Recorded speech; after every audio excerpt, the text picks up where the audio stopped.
ប្រពន្ធព្រៀបដូចពេ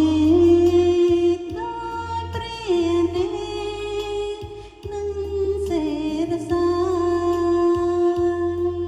ត្រូវចេញប្រឹងការពីពេលឆ្លងគ្នាកុំឈ្នះចាញ់កុំចង់ឈ្នះចិនស្រីពលហាស្ដីកុំអើអញមនុស្សស្រីបើស្រឡាញ់តែខ្នងខ្នាញ់ប្រច័ណ្ឌសំកូនអើយស្ងួនជាប្តីមានខន្តីគឺជាម្លំកុំអើយប្រពន្ធស្អមចេញកាយកំរឿងខោខ្លៃនោះស្រីចិនស្រាលណាស់អារម្មណ៍ផ្លាំងតាមសំដីសរសើរលួញអក្រៃបាបំភ័យ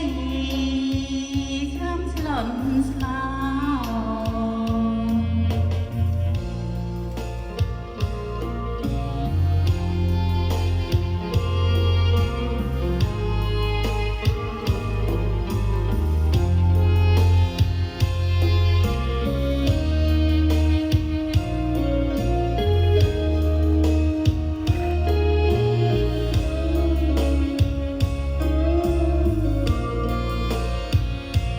ចិន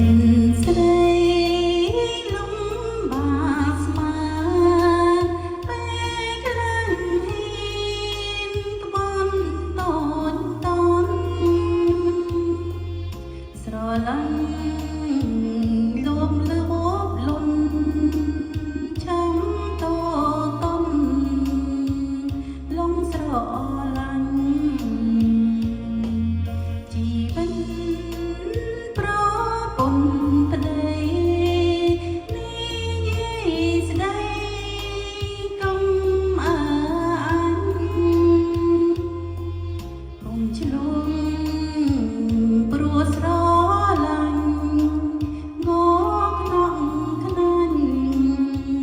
តែងបែកបាក់ប្តីយើងប្រ